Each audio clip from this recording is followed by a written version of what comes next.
झारखंड देख रहे हैं आप, आपके साथ मैं हूं शिप्रा झा। सिमडेगा में भीड़ का क्रूर चेहरा देखने को मिला है। यहां छत्तीसगढ़ से आई 2 महिलाओं की चोरी के आरोप में जमकर पिटाई की गई। साथ ही भीड़ ने दोनों के बाल भी काट दिए। मुफस्सिल थाना क्षेत्र के बानाबेरा गांव की एक घटना है, जहां छत्तीसगढ़ से पहुंची 2 महिलाओं पर बाजार की ही 3 महिलाओं ने चोरी का आरोप लगाया था। इसके बाद उनकी पिटाई की गई, साथ ही उनके बाल भी सरेआम काट दिए गए। जो जानकारी मिल रही है उसके मुताबिक पुलिस मौके पर पहुंची और दोनों महिलाओं को थाने लेकर आई है। फिलहाल मामला दर्ज कर आगे की कार्रवाई भी की जा रही है। वहीं पुलिस पीटने और बाल काटने के आरोपी महिलाओं की तलाश भी कर रही है।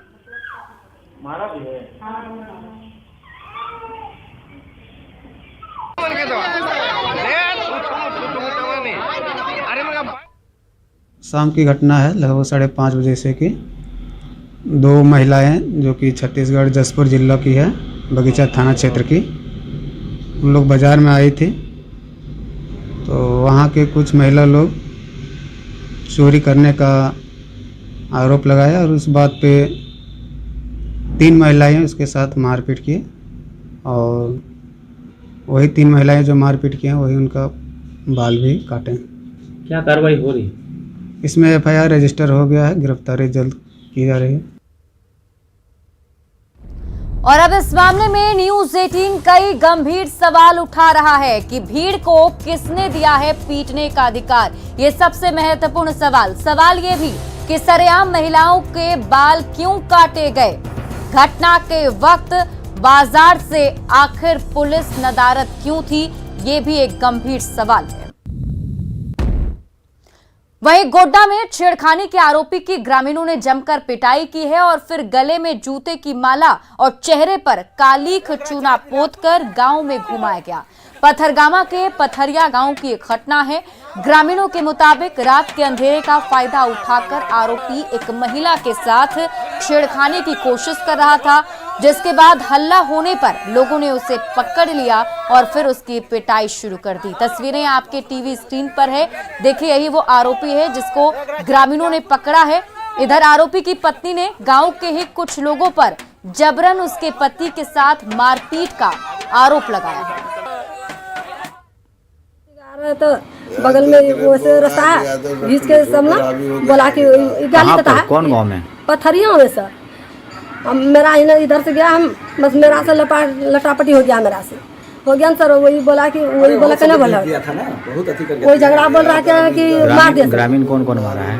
वही सर हम दौड़ के देवर जी से बुलाने आया तो हम साहब ने मिलकर मार दिया। और भीड़ के इस क्रूर चेहरे पर न्यूज़ 18 कई सारे गंभीर सवाल भी उठा रहा है। सवाल यह है कि आरोपी को सजा देने का आखिर अधिकार किसने दिया है। युवक को पीटने के आरोपियों पर कार्रवाई कब होगी, जिन लोगों ने पीटा है उस पर कार्रवाई कब की जाएगी।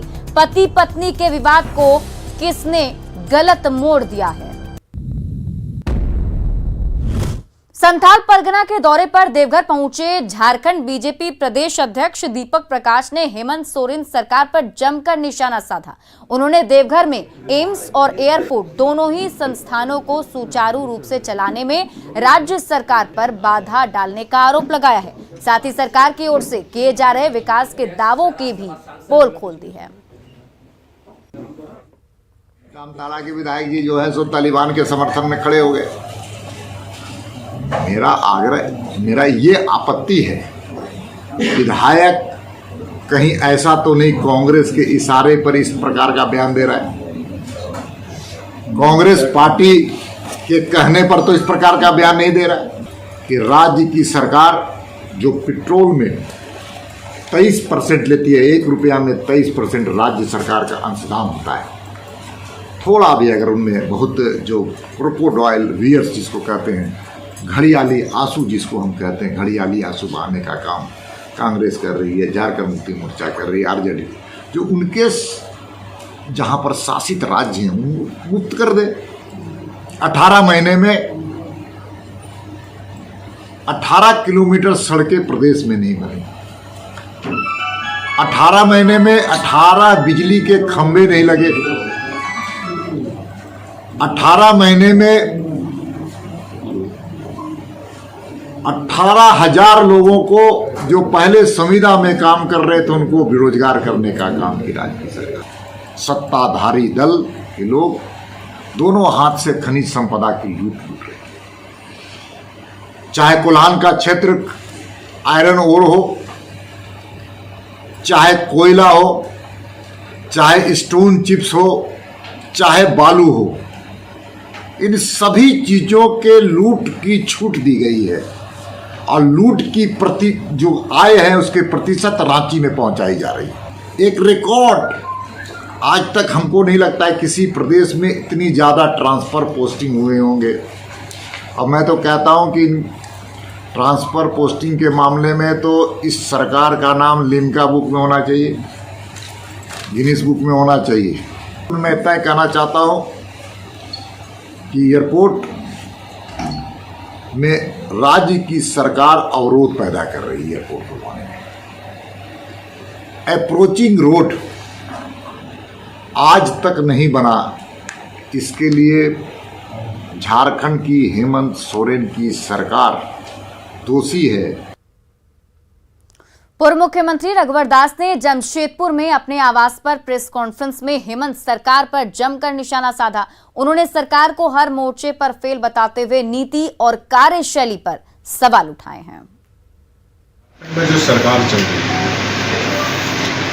वह न केवल मगरूर है बल्कि बेशर्म है। इस सरकार की जनता की अदालत में ही नहीं, न्यायिक अदालत में भी बार बार फजीहत हो रही है।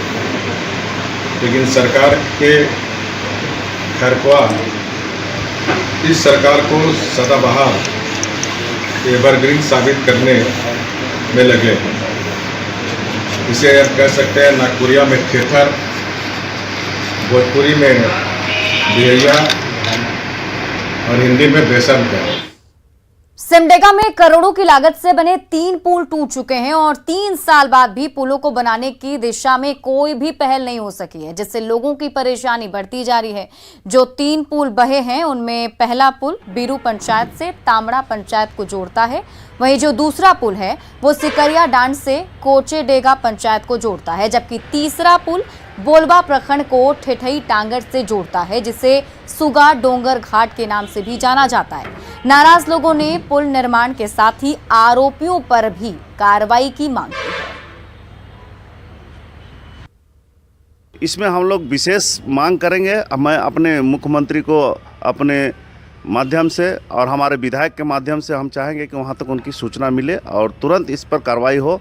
और मैं ये बताना चाहूँगी कि जो भी इसमें मैंने अनियमितता बरता गया है उस पर भी कार्रवाई होना चाहिए। सरकार से गुजारिश होगी, जनता की यही चाह है कि उक्त कार्यों में जो भी लोग लिप्त रहें, उक्त भ्रष्टाचार ही कहा जा सकता है, इसे महाघोटाला कहा जा सकता है, इस पर कड़ी से कड़ी जांच होनी चाहिए, कानूनी जांच होनी चाहिए और दोषी व्यक्तियों पर कड़ाई से कानूनी कार्रवाई होना चाहिए, ताकि आने वाले समय में हमारे प्रदेश में जनता के पैसों से इस तरह का मनमानी भ्रष्टाचार करने का हिम्मत किसी भी व्यक्ति में ना हो, चाहे मैं हूं या कोई भी हो।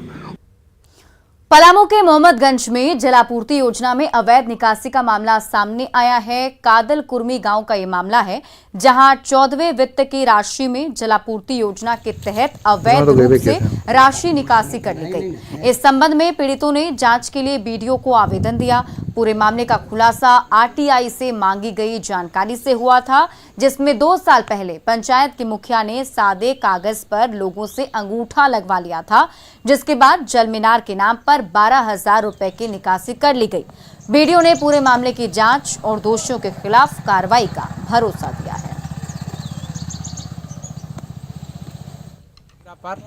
सादा पन्ना पर भोर बैठा से नगसर बैठा से ठेपा लेलन और फिर कॉलोन के देख रेख में तो उनके नाम डल हिया। अगरा बाद फिर हमन के नाम से पैसा 12,000 रुपया आई रहे। अगरा बाद हमन नहीं जाना पैसा कौड़ी हमन के खाता में नहीं गई। और बाद हमन फिर सूचना मिलल रामदेव महतो से कि तो उनके से हाल आयल हवा और फिर एक बाद हम कहलन तो एक बाद हम आवेदन दिले वीडियो साहब के। यह बहुत ही महत्वाकांक्षी योजना थी, लेकिन हमारे पंचायत के माननीय मुखिया श्री रणबीर राम और उनके सहयोगी पंचायत सचिव श्री मिथिलेश कुमार सिंह और पंचायत प्रखंड के कर्मी के सहयोग से और सप्लाई आपूर्तिकर्ता के द्वारा यह सारा पैसा निकासी कर करके और बंदरबांट कर लिया गया है। हम लोग बैंक से स्टेटमेंट ले करके और साथ ही साथ वो अभिलेख से रिकॉर्ड ले करके इसकी जांच करके बहुत जल्दी ये स्थिति स्पष्ट कर देंगे और दोषियों को विरुद्ध कार्रवाई की अनुशंसा भी की जाएगी। एक जांच भी उच्च स्तर से एसडीओ सर की अध्यक्षता में एक बना हुआ है, उस जांच में इस बिंदु को भी हम साहिबगंज के राजमहल में मनरेगा योजना में काम करने वाले मजदूरों को पैसा नहीं मिल रहा है। कस्बा पंचायत में 2 साल पहले एक तालाब का निर्माण कार्य किया गया, लेकिन अभी तक कई ऐसे मजदूर हैं जिन्हें पैसा नहीं मिला है। राजमहल बीडीओ ने मजदूरों को जल्द से जल्द मजदूरी दिलाने और बिचौलियों पर सख्त कार्रवाई करने का भरोसा दिया है।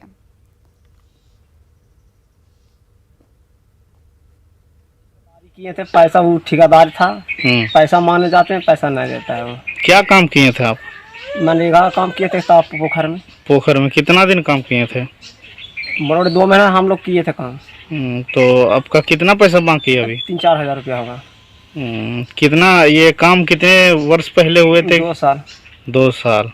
कोई शिकायत मेरे पास आई नहीं है और इसलिए मुझे इसकी जानकारी नहीं है। यदि इस तरह की कोई शिकायत है तो या तो मजदूर मेरे पास उसका कंप्लेन लेकर आएँ, क्योंकि सारा मनरेगा में ऑनलाइन पेमेंट होता है, मजदूरों के खाते में पैसा जाता है और इतना लंबे अवधि तक भुगतान नहीं होना मेरी समझ से परे है।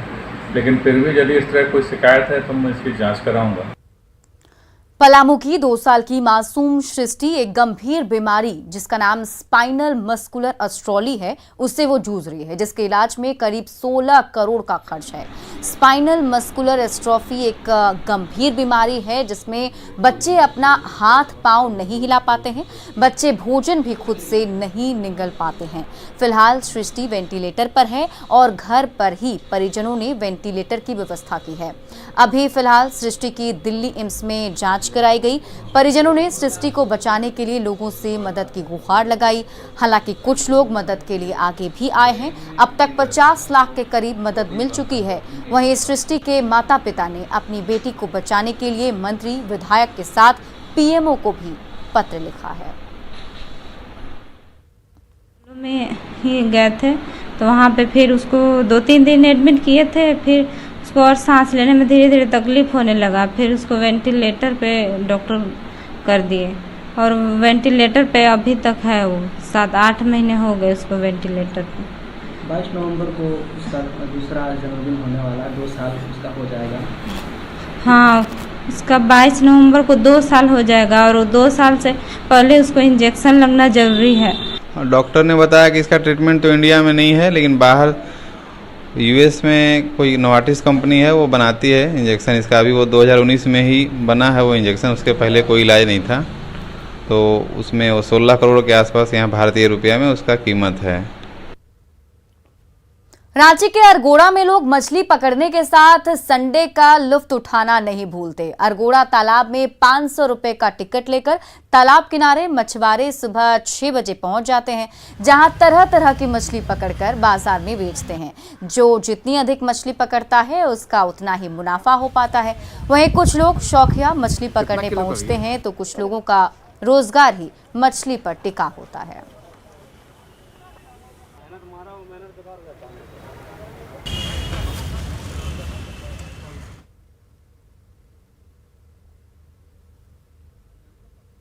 क्रोकोडाइल है। हाँ? क्रोकोडाइल आज यही हाथ में लग गई क्या? हाँ? आज यही हाथ में लग गई है क्या? यही हाथ में देखिए, ना खाने बनता है, ना पीने बनता है, ना चखना करने के लिए बनता है। उसी का चारा बना रहे हैं मछली पकड़ने का। मछली क्या है इसमें? बहुत सारा मटेरियल है, जड़ी बूटी है और कुछ खाद्य पदार्थ है इसमें। उत्तर प्रदेश में राज्य मंत्री का दर्जा प्राप्त हिंदू युवा वाहिनी के नेता अमरीश सिंह भोला रामगढ़ के दौरा पर हैं। रामगढ़ पहुंचते ही उनका हिंदू संगठनों से जुड़े कार्यकर्ताओं ने भव्य स्वागत किया। मीडिया से बातचीत करते हुए उन्होंने कहा कि उत्तर प्रदेश का योगी आदित्यनाथ नेतृत्व में चहुमुखी विकास हो रहा है। साथ ही झारखंड विधानसभा परिसर में मुस्लिम विधायकों के लिए कमरा अलॉट करने पर उन्होंने कहा कि झारखंड सरकार धर्म विशेष का तुष्टीकरण करती है, जिसके कारण झारखंड में धर्मांतरण के केस बढ़ रहे हैं।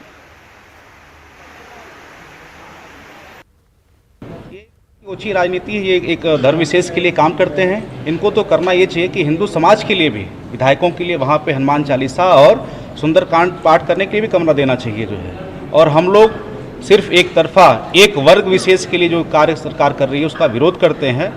आने वाले समय में हिंदू वाहिनी अपने कार्यकर्ताओं के माध्यम से इनका करारा जवाब देगी जो है।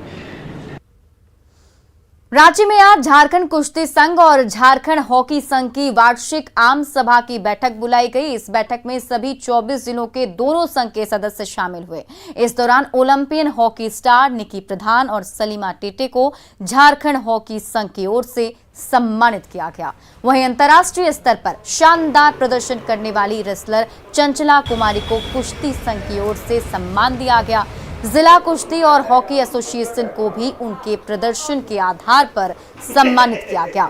सिमडेगा जिला को बेस्ट जिला हॉकी एसोसिएशन का सम्मान दिया गया। वहीं कुश्ती संघ में धनबाद जिला को बेस्ट कुश्ती संघ का अवार्ड मिला है।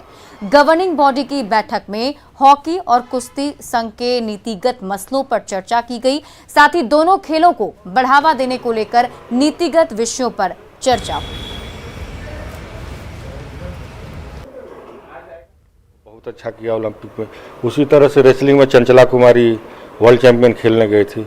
तो आज ये तीनों को हम लोग यहाँ पर सम्मानित किए हैं। इसके साथ जो इनके कोच रहे हैं, जो अच्छे जिला रहे हैं, जो ये रहे हैं, उस सभी को आज हम लोगों ने सम्मानित किया। पूरे 24 जिला से सब लोग आए थे। रेसलिंग के कोच आए थे, हॉकी के कोच आए थे, फिर उसके सामने चंचला को भी और सलीमा, हम दोनों को यहाँ पे बुलाया और सबके सामने हम लोग को सम्मानित किया। तो काफ़ी प्रोत्साहन मिलेगा इससे हम लोग को आने में। क्या तो बहुत अच्छा लग रहा है, क्योंकि हम पहले से तो नहीं होता था, पर अभी काफ़ी अच्छा हो रहा है, तो मतलब बहुत अच्छा लगा है। और ऐसे ही हमें सपोर्ट करें ताकि हम आगे जाएँ। अगला मेरा अंडर 15 नेशनल होने वाला, उसके लिए मैं तैयारी कर रही हूँ। कहाँ होना है? झारखंड में होने वाला है। झारखंड में 24 जिला में, उसमें सिमडेगा जिला को बेस्ट एसोसिएशन का पुरस्कार दिया गया, जो सभी हमारे संघ के सदस्यों खिलाड़ियों के लिए गौरव की बात है। इससे हमारे जो भी संघ के सदस्य हैं, जो भी प्रशिक्षक हैं, उनमें और एक नई ऊर्जा आएगी, क्योंकि कोई भी काम करता है, अच्छा काम करता है, उन्हें प्रोत्साहन मिलता है। तो हॉकी झारखंड के द्वारा एक तरह से हम सिमडेगा वासियों को प्रोत्साहन दिया गया। कुश्ती में बेस्ट जिला का रिवार्ड अगर किसी को गया तो वो है धनबाद जिला कुश्ती संघ। और तकरीबन हमारे 24 जिलों में बहुत बढ़िया कुश्ती चल रही है, लेकिन हम लोगों से अदर जिला के माध्यम से ज़्यादा बेस्ट करने पे धनबाद जिला कुश्ती संघ को बेस्ट जिला कुश्ती संघ का रिवार्ड दिया गया। कोविड के खिलाफ लड़ाई में पूरा देश एक है। ये बात हम यूं ही नहीं कह रहे, बल्कि बिहार के बगहा से आई रिपोर्ट ये कहती है। यकीन मानिए, टीकाकरण अभियान की कामयाबी के लिए जिस तरह से आशा वर्कर्स संघर्ष कर रही हैं, उनकी मेहनत देखकर आप भी यही कहेंगे। ये हौसला ना होता तो इन रास्तों पर चलकर उम्मीदों का टीका कतई अपनी मंजिल तक नहीं पहुंचता।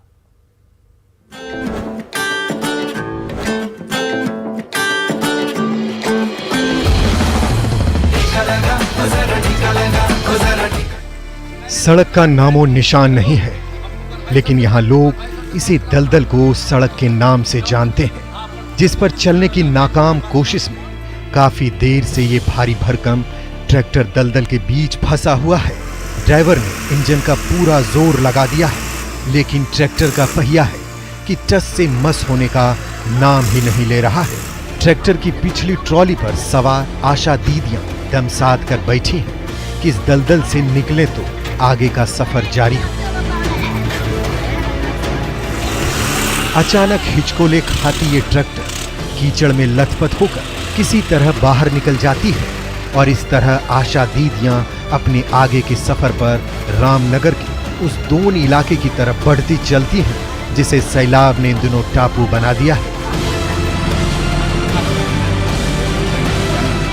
हालांकि बगहा में टीकाकरण के लिए निकली आशा दीदियों के रास्ते में मुश्किलें हजार हैं, लेकिन फिर भी बिहार के बगहा में उम्मीदों का टीकाकरण बेरोक टोक जारी है। हमारे जो टीकाकर्मी हैं उनको पैदल ट्रैक्टर छोड़ करके पैदल कीचड़ होते हुए पार करना पड़ा है जंगल।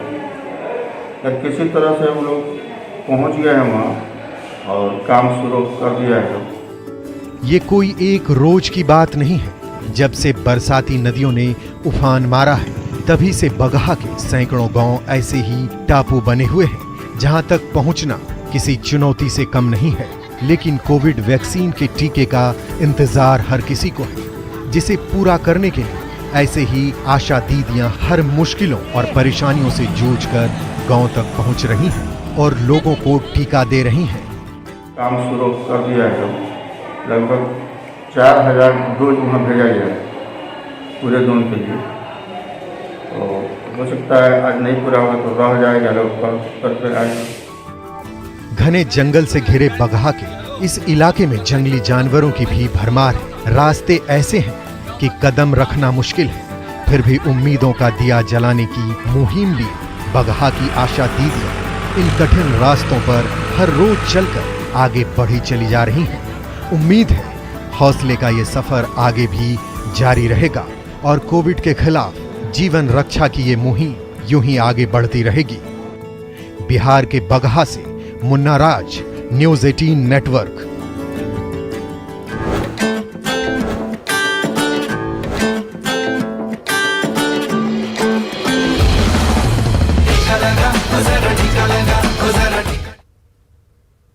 रांची के बूटी मोड़ इलाके में बाइक की ठोकर से एक युवक की मौत हो गई, जिससे आक्रोशित लोगों ने शव के साथ प्रदर्शन किया और NH 33 को जाम कर दिया है। साथ ही वाहनों में तोड़फोड़ की कोशिश की है।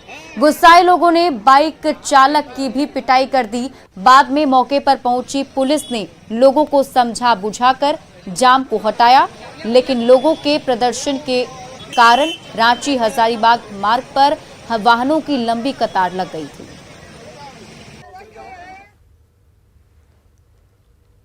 कोविड के खिलाफ लड़ाई में पूरा देश एक है और ये बात हम यूं ही नहीं कह रहे, बल्कि बिहार के बगहा से जो रिपोर्ट आई है वो कहती है। इस टीकाकरण के अभियान को देखकर हर कोई ये कहता है कि जो आशा वर्कर्स ने संघर्ष किया है, उनकी मेहनत ही है जो आज टीकाकरण को आगे बढ़ा रही है। और फिलहाल इस बुलेटिन में अभी के लिए बस इतना ही, लेकिन न्यूज़ 18 बिहार झारखंड पर खबरों का सिलसिला लगातार जारी है।